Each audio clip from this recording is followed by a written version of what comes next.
My name is Anaya Fisher, and I'm a senior at Kenwood Academy High School on the south side of Chicago. Before this crisis began, I had the opportunity to intern with the Obama Foundation as a part of their Youth Job Corps program.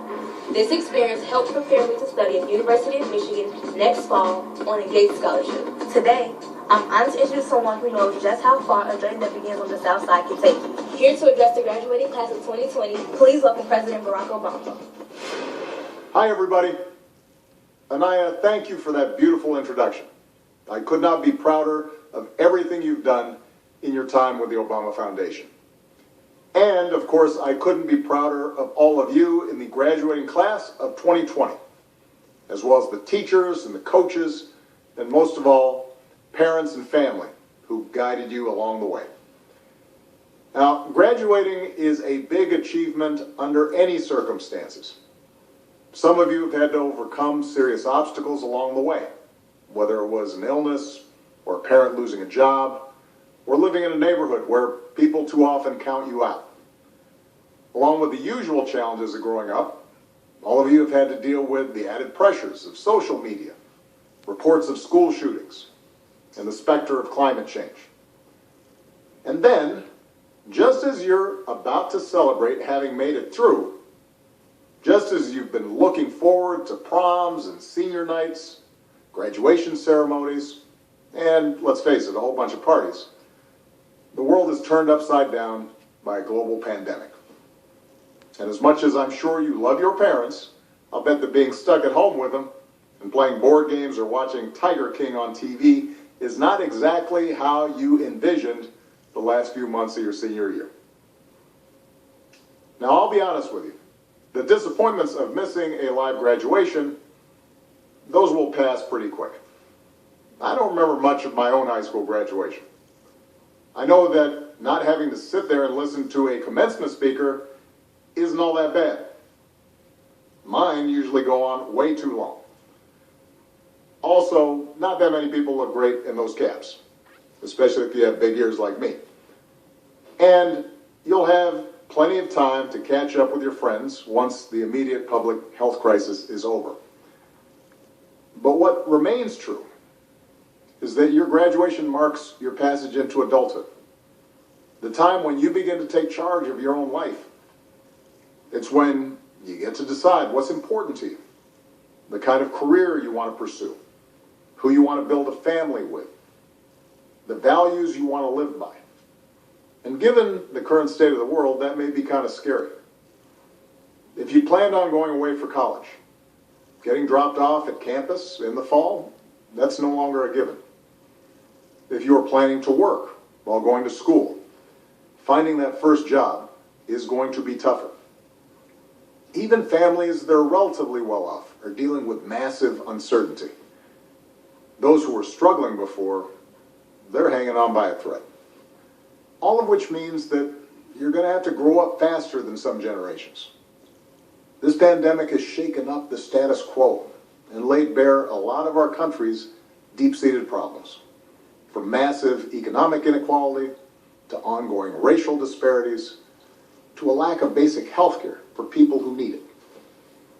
It's woken a lot of young people up to the fact that the old ways of doing things just don't work. That it doesn't matter how much money you make if everyone around you is hungry and sick, and that our society and our democracy only work when we think not just about ourselves, but about each other. It's also pulled the curtain back on another hard truth, something that we all have to eventually accept once our childhood comes to an end.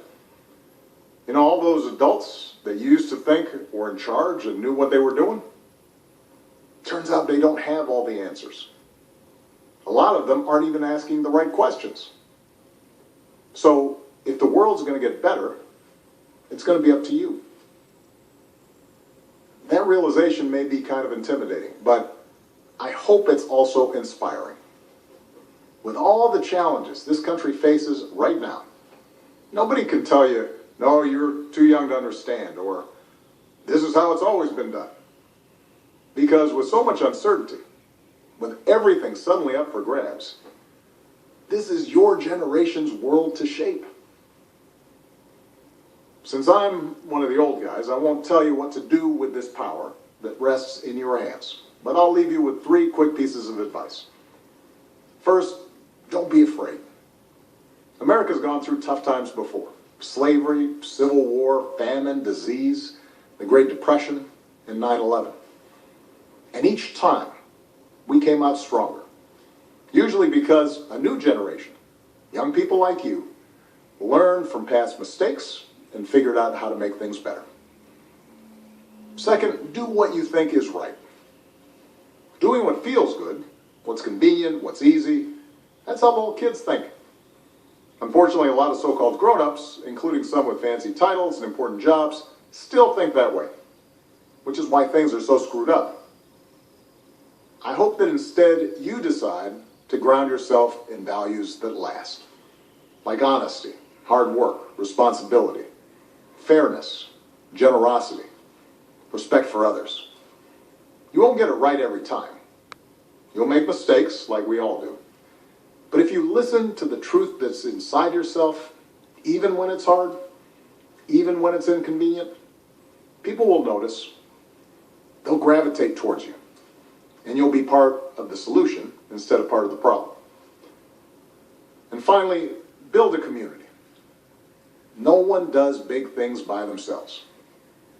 Right now, when people are scared, it's easy to be cynical and say, let me just look out for myself, or my family, or people who look or think or pray like me. But if we're going to get through these difficult times, if we're going to create a world where everybody has opportunity to find a job and afford college, if we're going to save the environment and defeat future pandemics, then we're going to have to do it together. So be alive to one another's struggles.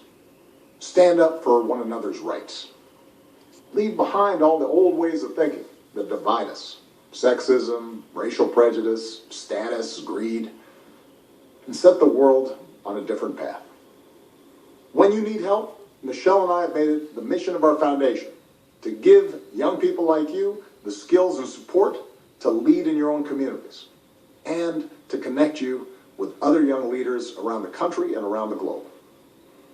But the truth is, you don't need us to tell you what to do, because in so many ways, you've already started to lead.